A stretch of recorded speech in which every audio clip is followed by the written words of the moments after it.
저희가 뉴스에서 계속해서 폭염 상황 점검해드리고 있는데요. 외출 삼가라, 더위 피해라 말씀을 드리지만 어쩔 수 없이 밖에서 일해야 하는 분들은 그야말로 극한 상황입니다. 건설 노동자, 청소 노동자들이 특히 그런데 그래도 건강 상하지 않으려면 어떻게 해야 하는지 정지주 기자가 전해드립니다. 오늘은 또 얼마나 더울까 습관처럼 그 날씨를 확인합니다. 그리고 좌절하죠. 오늘은 더 뜨거워서입니다. 고온다습한 북태평양 고기압과 고온건조한 티베트 고기압이 이렇게 한반도 상공을 덮었습니다. 폭염 열돔이 생긴 건데요. 여기에 6호 태풍 인파까지 그 열기를 이렇게 더하고 있죠. 찜통, 가마솥보다 독한 압력 속 더위라는 말이 나올 정도가 됐습니다. 그리고 오늘도 이렇게 전국에는 폭염특보가 내려졌습니다. 밤에는 열대야, 낮에는 폭염. 잠시라도 더위시킬 소나기 소식도 없다죠. 벌써부터 지칩니다. 더위로 인한 일사병과 열사병 등을 통틀어서 온열 질환이라고 하는데요. 지난 10년간 15,000명 넘게 발생을 했고요. 143명이 목숨을 잃었습니다. 올여름은 이미 지난해보다 1.3배나 그 숫자가 늘었습니다. 사망자도 6명이나 발생을 했다죠. 온열 질환은 주로 열기에 그대로 노출되는 실외에서 많이 나타나거든요. 야외 작업장, 논밭, 길가 이런 순서입니다. 그래서 밖에서 일을 한다면은 요즘 같은 날씨에 더 건강을 챙겨야 하는데 현실은 그렇지가 못합니다. 경기도의 한 건설 현장입니다. 잠시 쉬는 시간 현장 콘크리트 바닥에 몸을 눕혀봅니다.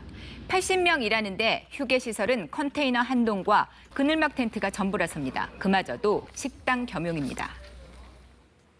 너무 여자끼리 운동실에서도 포차 하나만 갖다 주는데. 실내 휴게 공간 없이 그늘막만 있는 곳도 있고요. 에어컨 있는 휴게실은 5분이나 걸어가야 합니다. 담배 한 대 피우고 더위를 잠깐 피하는 공간인데요. 100명이 넘어 그 공간이 한 군데밖에 없어요. 관련 규칙에는 사업자주는 근로자들이 이용할 수 있는 휴게시설을 갖추어야 한다고 명시돼 있습니다. 하지만 기준 없죠. 어겨도 처벌 수단이 없습니다. 사업자 재량에 맡긴다는 거죠. 청소 노동자들도 그 상황 크게 다르지가 않습니다. 코로나로 이른바 집콕 생활이 늘면서 쓰레기 양마저 이렇게나 많아졌는데요.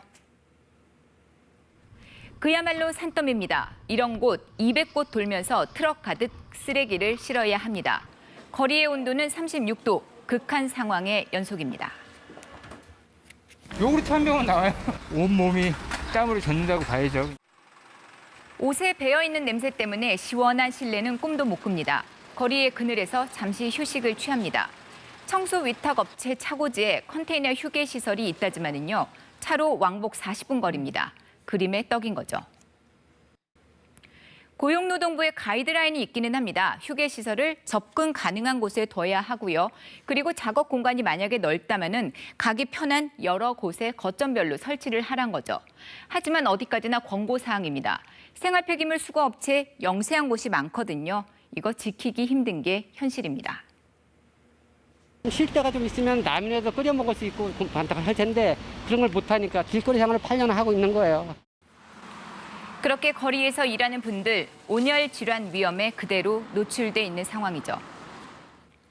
정부가 폭염 위기 경보 수준을 경계로 이렇게 상향 조정을 했습니다. 무더위 시간대에는 야외 작업 피할 것도 권장을 했는데요. 갑자기 어지럽거나 갈증이 심하게 나고요.